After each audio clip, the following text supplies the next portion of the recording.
pentosas en realidad es una ruta de las famosas rutas que se denomina ruta ramificada. La ruta ramificada. Es decir, ella por sí sola tiene varios compuestos sustratos, ¿verdad? Y de aquí pueden salir dos, y de aquí salen dos, y así, ¿sí? Entonces, el primer sustrato que se modifica en la ruta de las pentosas es glucosa 6-fosfato. Es decir, el sustrato para la vía de las pentosas es glucosa 6-fosfato. Este es el sustrato. Y los productos que se buscan en la vía de las pentosas para producir lo que genera realmente la ruta de las pentosas como producto es ribulosa 5-fosfato. Esto principalmente en el metabolismo de las plantas. Y en el caso de los animales, también ocurre en plantas, sí, ribosa 5-fosfato. ¿Sí? Entonces, uno de nuestros principales productos, en el caso de los animales, los mamíferos, ¿verdad?, es la ribosa 5-fosfato. Y de ese producto se puede obtener GTP, AMP, IMP, santinas,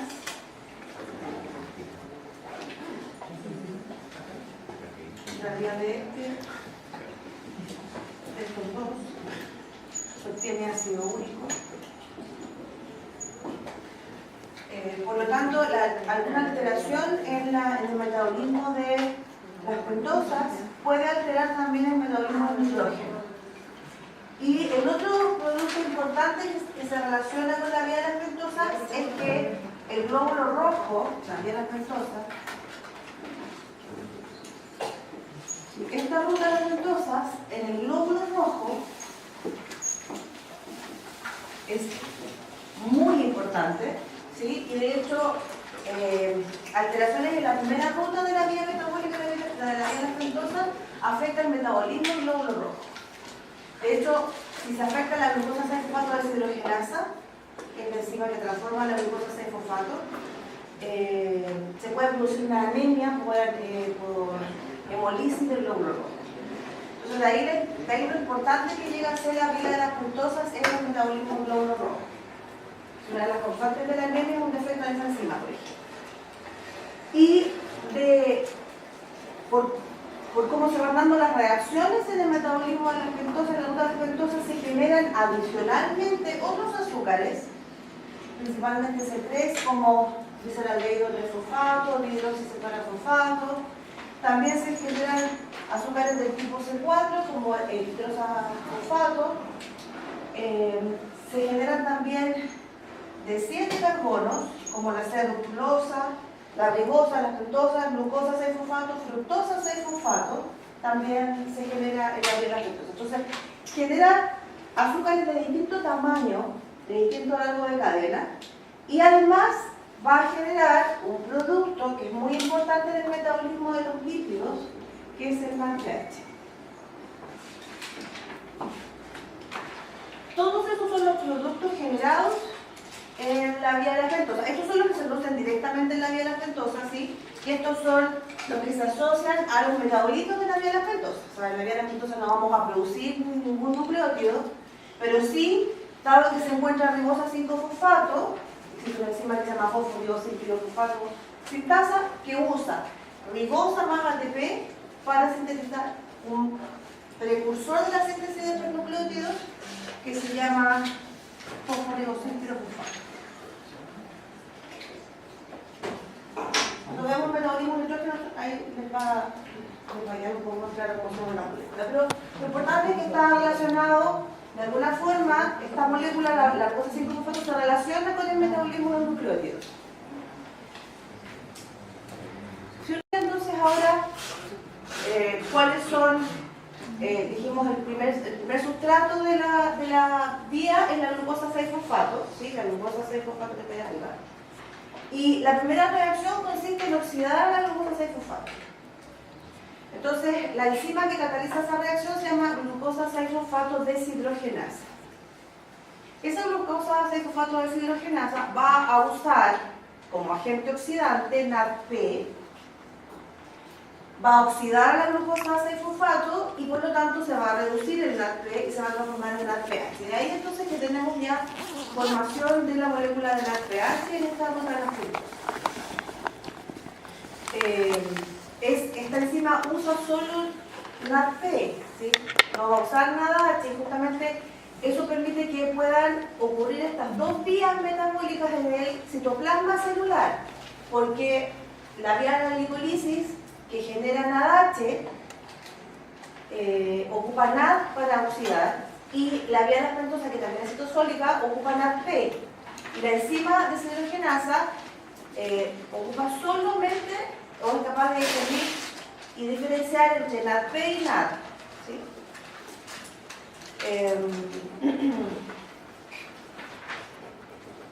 Ahora, el NADPH, como les decía, se utiliza en la síntesis de ácidos grasos, pues de ahí la importancia que tiene la generación de NADPH, ocurriendo la síntesis de ácidos grasos en el citoplasma y también sirviendo para la síntesis de otros ácidos, o sea, de otros lípidos, como pueden ser los esteroides, en donde los esteroides ocurren principalmente en la membrana interna del reticulado endoplasmático liso.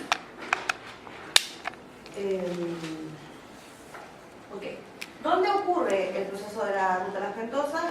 Principalmente ocurre en el eritrocito, que era lo que les mencionaba recién, ocurre en el tejido hepático, pero también en la corteza adrenal, en el riñón, la glándula mamaria y en el tejido adiposo.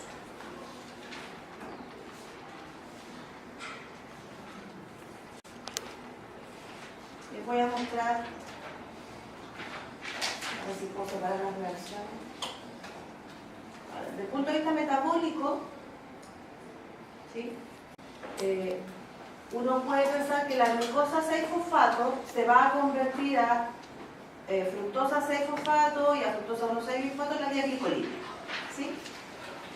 Pero la idea es que todos los intermediarios de la vía metabólica de la glicolisis, todos, la glucosa 6-fosfato, la fructosa 6-fosfato, la fructosa 1,6, el gliceraldehído, todos ellos pueden de alguna manera dar origen a la ribosa 5-fosfato, que es el producto final de la vía de la pentosa. El asunto es cómo se logra que ocurra esto. Y eso va a depender de cuál es el estado energético de la célula. A ver si me voy por partes. Voy a tratar de separar esto, pero es bien difícil separarlo, ¿sí? Tienen que entender eso. Supongamos que estamos en una situación metabólica en donde el objetivo es obtener NADPH y ribulosa 5-fosfato. Entonces lo que se hace es tomar glucosa 6-fosfato más NADP, oxidarlo, generando NADPH, hasta llevarlo a ribulosa 5-fosfato. La ribulosa 5-fosfato se puede transformar en ribosa 5-fosfato o en sinulosa 5-fosfato. La unión entre ribosa 5-fosfato y sinulosa 5-fosfato pueden dar origen a fructosa 6-fosfato y a gliceraldehído 3-fosfato. Aquí lo importante es mantener el número de carbonos. Si yo tengo reaccionando sinulosa y ribosa son 2 pentosas, por lo tanto hay 10 carbonos involucrados, aquí hay que mantener 10 carbonos. Fructosa tiene 6 y gliceraldehído tiene 3, pero tengo 2 fructosas, eso significa que tengo 6, 12, 13, 14, 15. ¿Sí? Entonces, la idea es ir obteniendo azúcares de distinto tamaño. Me gustan estas reacciones, pero prefiero explicarlo acá porque es más fácil. La primera reacción que ocurre es esta. Uno toma glucosa 6-fosfato, en realidad la célula toma glucosa 6-fosfato por reacción de la deshidrogenasa glucosa 6-fosfato y el NADP, esto se transforma en fosfogluconato o 6-fosfogluconolactoato, como quieran llamarlo. Y esta, en el fondo, lo que hace es tomar ese hidroxilo que está ahí del azúcar, de la glucosa 6-fosfato, y oxidarlo ácido. Entonces está oxidando el carbono 1 de la glucosa. ¿sí? Entonces una gluconolactona, que tiene un ceto en esa posición. Esta molécula es el primer producto de la vía lactosa y es esta es la primera enzima de las más importantes de la vía de la lactosa. Esa lactona, ¿sí? Por eso es una lactonasa, se va a abrir.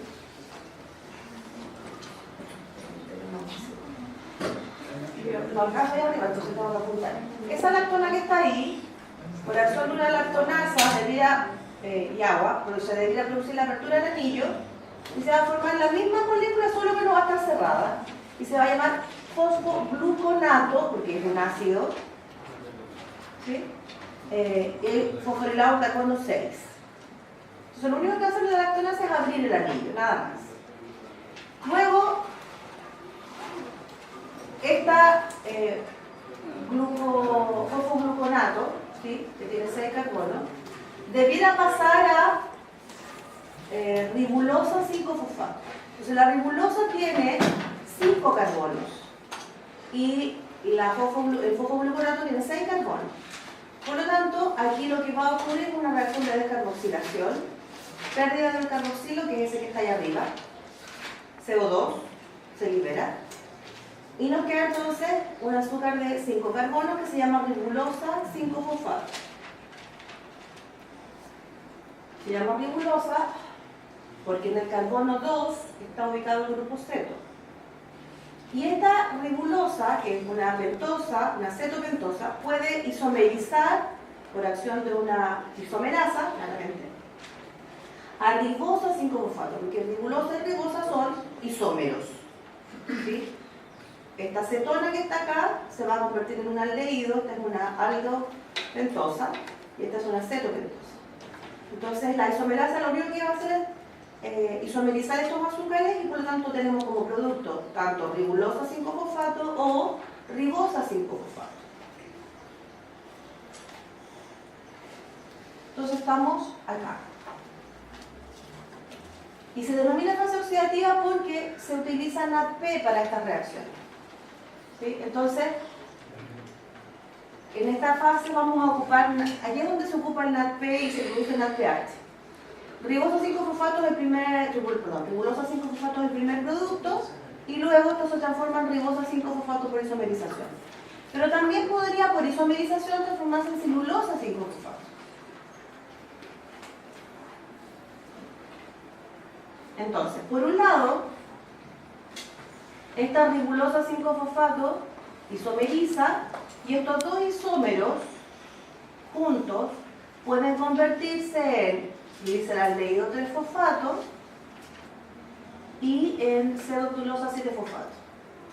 Entonces acá tenemos azúcares de 3 carbonos y este es un azúcar de 7 carbonos. En esta fase son solo reacciones de condensación y ruptura de enlace.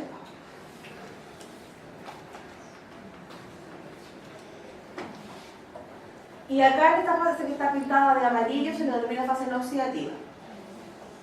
Entonces, este gliceraldehído 3-fosfato que está acá, este que está acá, podría ingresar también a la vía glicolítica o de la vía glicolítica se podría alimentar la vía lactosa utilizando gliceraldehído 3-fosfato. La gracia es que tenemos un azúcar de 7, que generalmente no lo podemos formar, no existe una vía para formar heptosas. ¿Sí? Ahora, teniendo este gliceraldehído 3-fosfato y esta cetotulosa, ¿verdad? Podríamos formar nuevamente, bueno, esta, no sé si dice litrosa, no sé si dice litrosa o si dice, debería ser gliceraldehído.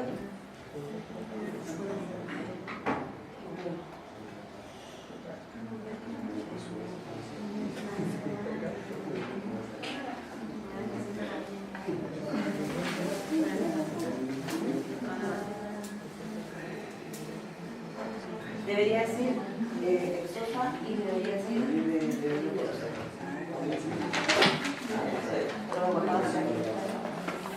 Aquí vean que vamos a hacer otra memoria. Estos son 3 carbonos, estos son 7 carbonos, entonces vamos a formar a partir del gliceraldehído 3-fosfato fructosa 6-fosfato y eritrosa 4-fosfato. La eritrosa tampoco es un producto que se genere normalmente en el metabolismo, por lo tanto el único lugar donde vamos a encontrar eritrosa, que se forme eritrosa, es en la vía de las pentosas. Y proviene de esta glucosa que entró inicialmente a la vía de las pentosas. Por eso que esta ruta metabólica es tan compleja.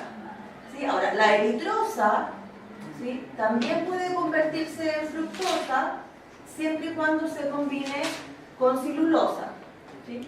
La celulosa es un isómero de ribulosa. Son isómeros siempre, ribulosa, ribosa y celulosa son isómeros.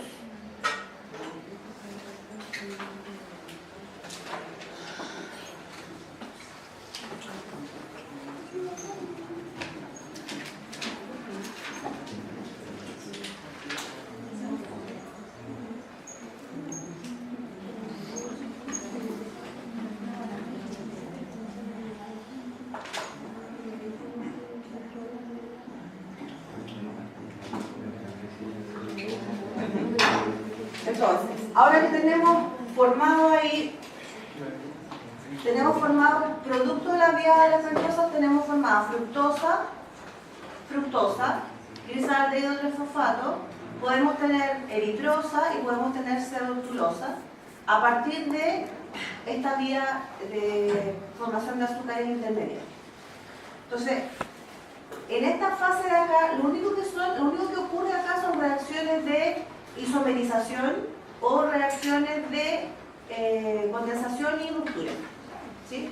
No hay utilización de nada H, no hay utilización de nada pH, acá no se oxida nada, solamente se isomerizan o se rompen azúcares.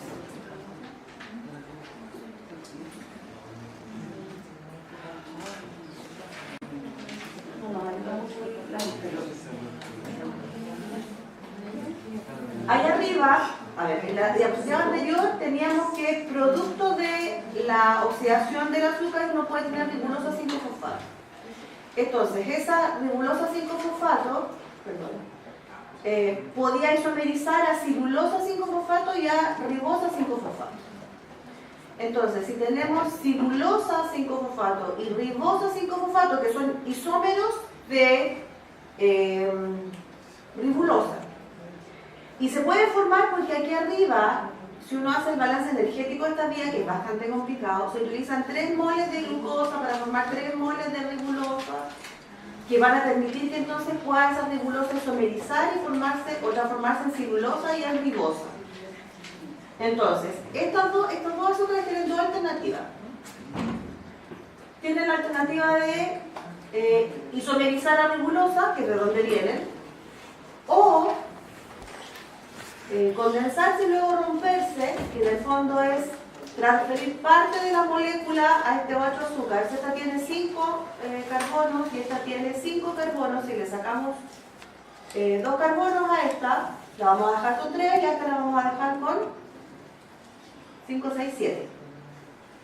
Si le sacamos 2 carbonos a celulosa y se los agregamos a ribosa, que tiene 5, nos queda con 7.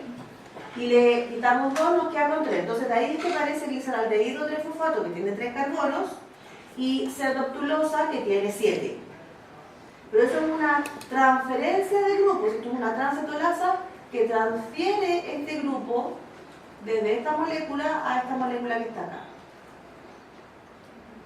Entonces ahora tenemos una pseudoctulosa y un glisaldehído 3-fosfato. Y la pseudoctulosa nuevamente puede cambiar, ¿sí?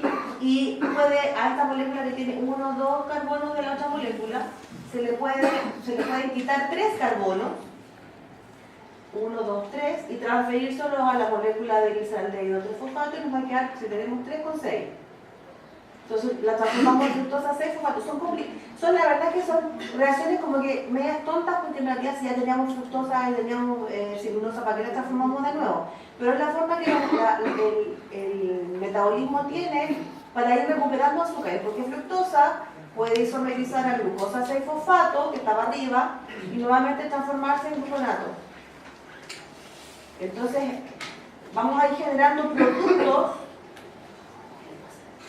productos que son importantes en el metabolismo como fructosa 6-fosfato. Si hacemos eso, si al dedo le agregamos 3 carbonos de la celulosa, nos va a quedar con 4, entonces se va a transformar en eritrosa, que es el único lugar donde se transforma eritrosa en esta parte del metabolismo.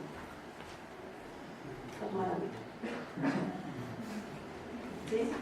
Entonces nuevamente, como se están transfiriendo grupos del tipo, en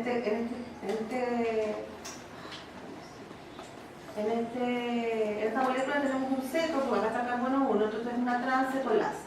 Nuevamente, transferencia de grupo. La eritrosa 4-fosfato, con la celulosa 5-fosfato, que fueron formadas en la etapa anterior, o sea, teníamos eritrosa, ¿verdad? Y también podíamos tener ribulosa 5-fosfato. La ribulosa 5-fosfato puede sometizar a celulosa. Entonces, cuando se tiene eritrosa 4-fosfato y celulosa 5-fosfato, nuevamente hay transferencia de grupo, nuevamente son todas transcetolasas, y le agregamos 2 carbonos, entonces vamos a tener una de 6, 4, 5, 6, y otra que de 5 que le quitamos 2, nos queda de 3, bisaldehído 3-fosfato. Entonces, a partir del metabolismo de las pentosas, no sé dónde lo tengo, yo sé que tenía una figura, no, tenía mi clase de metabolismo de las pentosas, que tenía otra, en donde tengo una resumen más grande. Me faltan las comparaciones.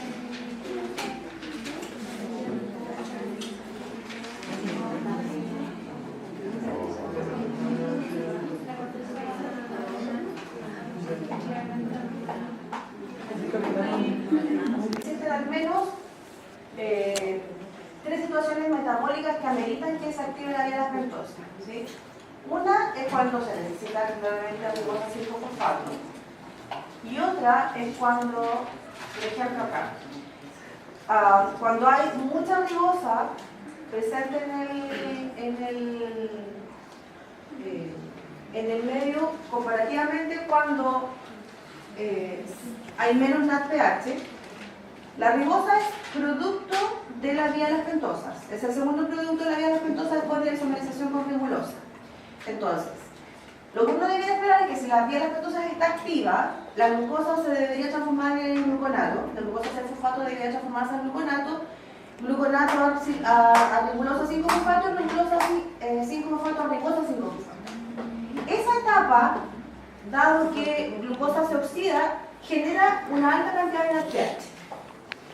Si por alguna razón la cantidad de ribosa 5-fosfato que hay en la célula es mayor que la cantidad de NADPH generada en la primera etapa de la vía de las pentosas, entonces la opción que tiene la célula es utilizar la ribosa 5-fosfato e intervenirla para transformarla en fructosa 6-fosfato, que se puede, ¿sí? Porque si uno revisa las distintas reacciones del metabolismo, ¿sí? Ribosa 5-fosfato que está ahí arriba, ribosa 5-fosfato, se puede convertir en fructosa 6-fosfato. Entonces, si la cantidad de ribosa es muy elevada, uno podría pensar que esa ribosa podría transformarse en fructosa 6-fosfato, que está acá arriba, y de alguna manera equiparar la cantidad de NADPH que hay. Si la cantidad de NADPH que hay en la célula es muy bajo y se requiere de NADPH porque, por ejemplo, está ocurriendo la síntesis de ácido graso a partir de glucosa, entonces quiere decir que la cantidad de fructosa 6-fosfato que hay en la célula es muy elevada. ¿Por qué? Porque la glucosa se está metabolizando por la vía glicolítica. Entonces la alternativa metabólica que hay es transformar ese exceso de glucosa en grasa. Pero para poder transformar la glucosa en grasa se necesita NADPH. ¿De dónde se obtiene el NADPH? De la vía de las pentosas. Entonces, ¿qué es lo que hay que hacer? Parte de los metabolitos intermediarios de la vía glicolítica, que son fructosa 6-fosfato y glisaraldehído 3-fosfato, pueden convertirse en ribosa 5-fosfato o pueden convertirse en glucosa 6-fosfato para luego transformarse por la vía del gluconato a ribosa 5-fosfato o a ribulosa 5-fosfato. Y de esa manera se obtiene la cantidad de NADPH que necesita la célula para la síntesis de grasa. Entonces, por eso es que esta vía tiene tantas ramas, porque en realidad cualquiera de ellas nos puede servir para transformar o para sintetizar NADPH o para utilizar los productos, los azúcares intermedios que se van generando. Si, por ejemplo, se necesita la síntesis de nucleótidos, que eso ocurre durante el proceso de replicación, pero acuérdense también que GTP y ATP son nucleótidos que sirven para fosforilar moléculas, ¿sí? Por lo tanto, son fosfágenos altamente reactivos y por lo tanto podríamos necesitarlos para otras opciones metabólicas. Entonces, como los nucleótidos necesariamente tienen que llevar ribosa 5-fosfato, cuando se requieren de nucleótidos en la célula, se va a activar la síntesis de ribosa 5-fosfato. ¿Y dónde se sintetiza la ribosa 5-fosfato? Solo en la vía lactosa. Entonces, ¿qué va a ocurrir? Que la glucosa 6-fosfato ya no se va a ir a la vía glicolítica, sino que se va a convertir en ribosa 5-fosfato, y esta ribosa 5-fosfato se convierte posteriormente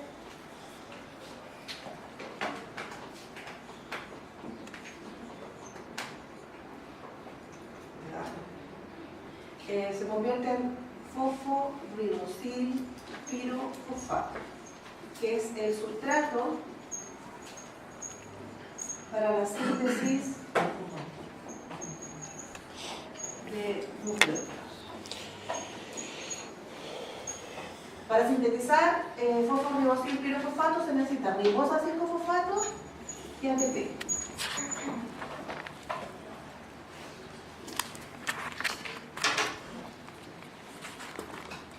Entonces, de esa forma, los productos de una vez que se forma el fosforibosil pirofosfato, después de dar un paso se va a dar origen a GBP, GTP y AMP, ATP, pasando por un intermedio que se llama IMP. Y de esa forma entonces desviamos a la glucosa 6-fosfato hacia la formación de ribosa 5-fosfato. ¿Sí? ¿Qué logramos con esto? Logramos dos cosas. Una, tener NADPH, que ya lo teníamos igual en la vía anterior, o tener ribosa 5-fosfato. ¿Qué significa ATP? Fosforibosil pirofosfato.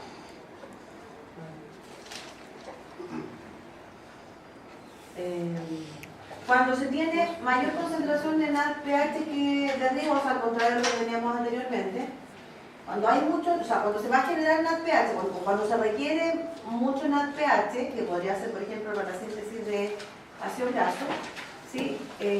Va a estar favorecida la reacción de transformación de glucosa 6-fosfato hacia ribulosa 5-fosfato, que es la primera reacción que ocurre en la vía de la pentosa.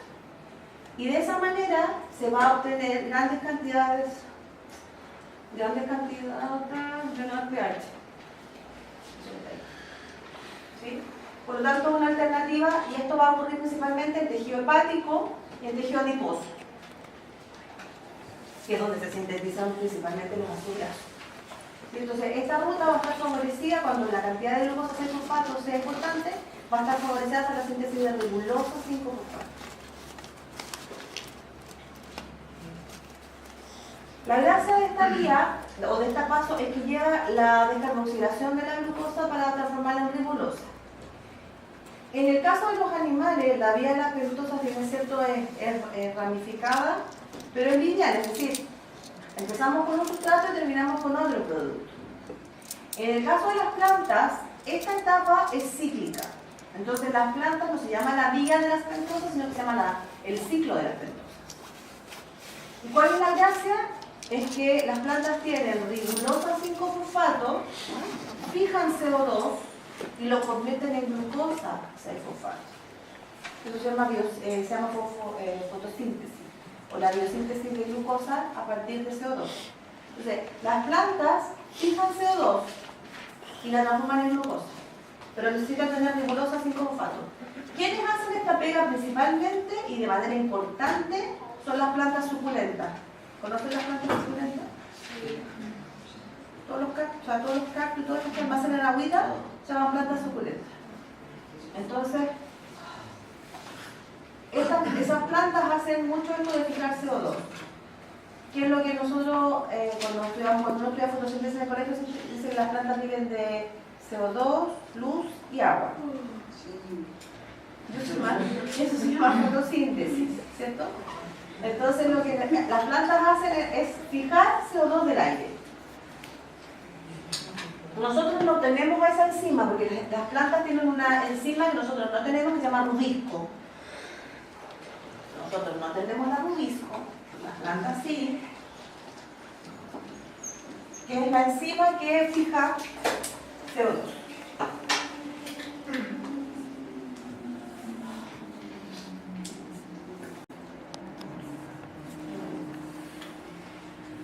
Ahora bien, una vez que tenemos varias opciones de transformar la glucosa en ribulosa, transformar a la glucosa en ribosa, en cilulosa, con mayor o menor producción de NADPH,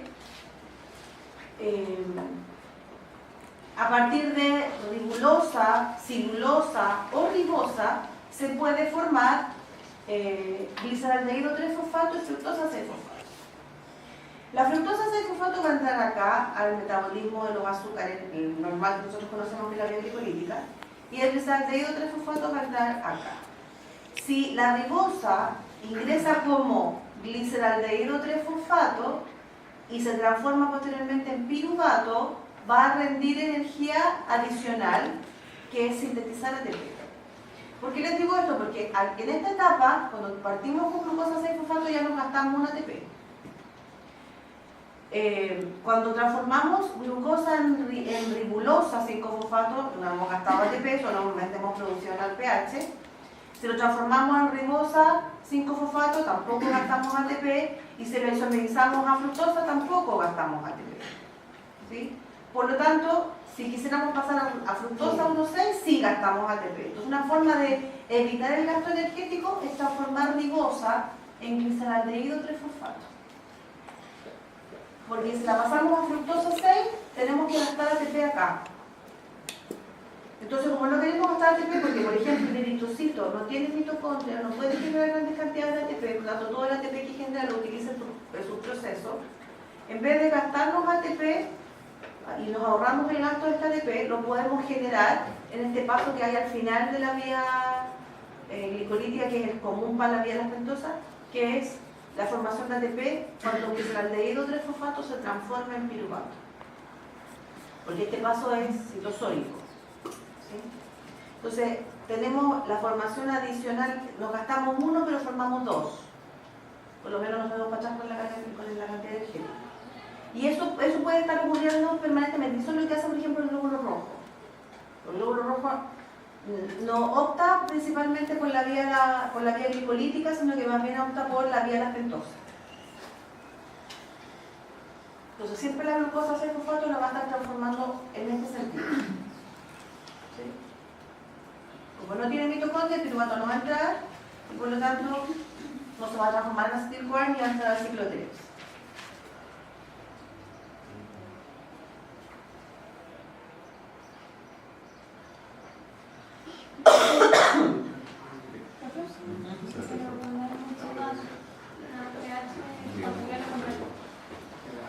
¿Qué pasaría lo contrario? Perdón. ¿Se transforma en fructosa? Si es eritrocito, no. No es principalmente la vía. ¿Sí? El transportador de glucosa, si bien es cierto, un transportador de alta afinidad, lo que va a tender a hacer siempre es a transformar la glucosa en glucosa 6-fosfato y ingresarla acá para la generación de ATP. O sea, lo que vamos a tener es piruvato. Lo va a utilizar porque el eritrocito tiene alto estrés oxidativo. Pero si tiene el nivel de alto de glucosa y baja el nivel de bajo los niveles de NADPH, va a tender a formar más NADPH a través de la transformación de glucosa en ribulosa. No, nunca va a optar por esta vía porque le genera un gasto energético muy alto. Entonces acá siempre vamos a tener NADPH. ¿Por qué el glóbulo rojo necesita tener NADPH? Porque el estrés oxidativo del glóbulo rojo es elevadísimo. Entonces el glóbulo rojo amortigua su estrés oxidativo con glutatión. Pero cuando el glutatión se oxida, hay que reducirlo. Entonces se usa el sistema NADPH para reducir el glutatión. Por lo tanto, yo necesito siempre tener NADPH en el glóbulo rojo. Ahora, si esto fuera hígado, probablemente la alternativa metabólica de la vía glicolítica sí existe. ¿Sí? Porque ahí el hígado, en realidad, el hígado acuérdense que tiene todas las opciones metabólicas. Sintetizar grasa, sintetizar azúcar, degradar azúcar, sintetizar glicógeno, degradar, tiene todo. Entonces siempre va a tener una alternativa para la glucosa, cuando hay exceso de glucosa. O lo almacena, o lo usa, o lo degrada, o lo manda a otro lado. Pero en el caso del glóbulo rojo no puede almacenar glicógeno, no puede perder el ATP que tiene y se oxidan todas sus enzimas con mucha rapidez. Por lo tanto, tiene que generar y tener un amortiguador permanentemente reducido, que es el glutatión. Y la única manera de tenerlo permanentemente reducido es tener otro agente reductor presente.